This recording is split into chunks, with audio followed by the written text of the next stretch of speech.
Umat Islam selalu mengklaim bahwa Yerusalem tidak pernah menjadi milik orang Yahudi, bahwa kota itu selalu milik Islam, dan bahwa Israel tidak mempunyai hak historis atas tanah tersebut. Namun, inilah kebenarannya. Batu-batu di bawah Yerusalem mengatakan sebaliknya.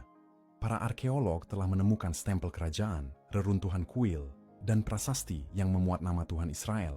Semuanya terkubur dalam-dalam di tanah Yerusalem, dan berasal dari lebih dari 1000 tahun sebelum Muhammad lahir. Meskipun umat Islam menyebut Yerusalem sebagai kota suci, Al-Quran bahkan tidak menyebutkannya, tidak sekalipun. Jadi, pertanyaannya sederhana. Jika sejarah penting dan kebenaran adalah yang Anda cari, maka biarkan bukti berbicara.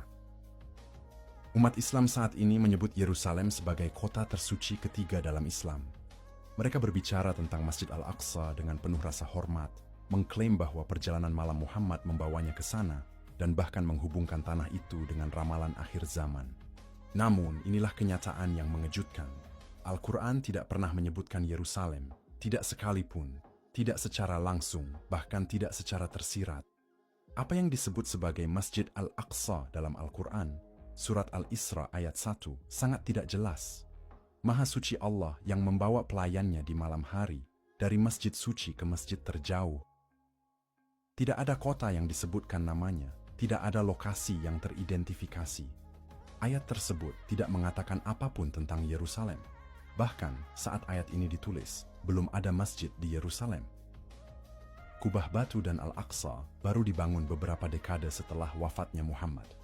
Jadi, dari manakah hubungan Islam yang mendalam dengan Yerusalem ini berasal? Politik, bukan wahyu.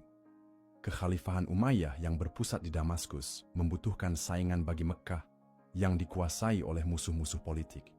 Jadi, mereka mengarang cerita latar yang mengklaim bahwa perjalanan malam Muhammad berakhir di Yerusalem dan mulai membangun situs-situs Islam di sana untuk menegaskan kekuasaannya. Itu tidak pernah tentang kebenaran ilahi, itu tentang kekuasaan.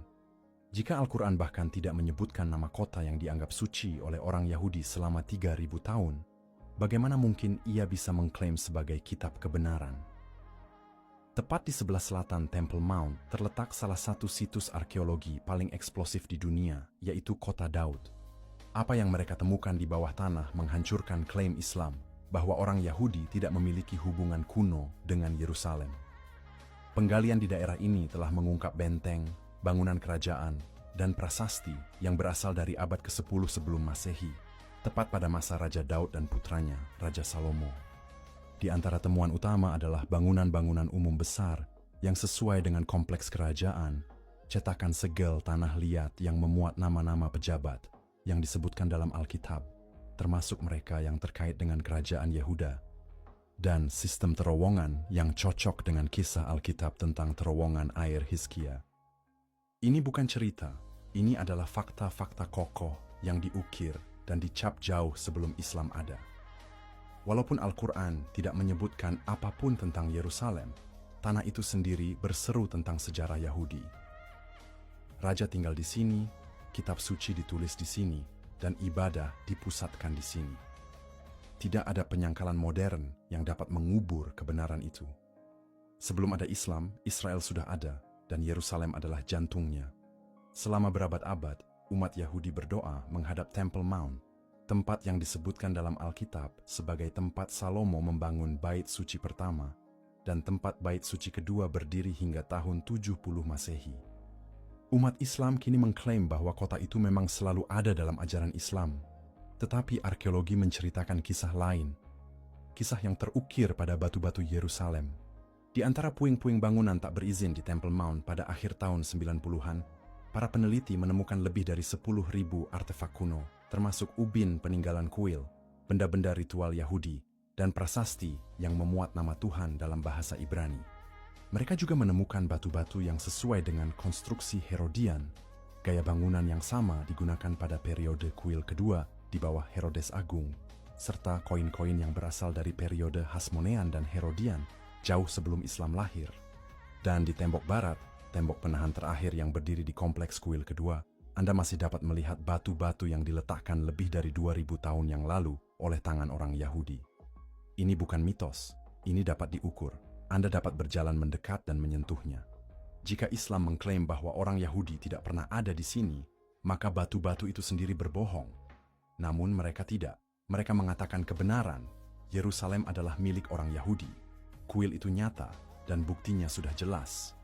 Jauh sebelum Islam ada, sebelum Muhammad lahir, Tuhan Israel memiliki nama yang tidak generik dan tidak samar-samar. Yod-He-Vav-He melambangkan tetragramatan yang diukir di batu, dilukis pada tembikar dan ditulis dalam gulungan. Para arkeolog telah menemukan lebih dari 100 prasasti dengan nama Yahweh yang berasal dari tahun 800 hingga 600 sebelum Masehi tersebar di Israel dan Yehuda.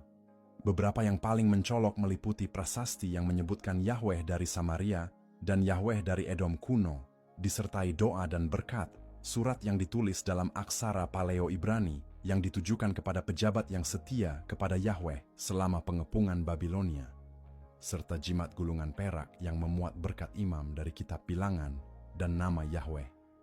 Artefak ini ada sebelum agama Kristen dan Islam, tetapi dengan jelas menunjukkan nama pribadi yang unik dari Tuhan Israel. Bukan dewa bulan, bukan gelar anonim, bukan Allah, melainkan Yahweh, Tuhan yang menampakkan diri kepada Musa di tengah semak yang terbakar.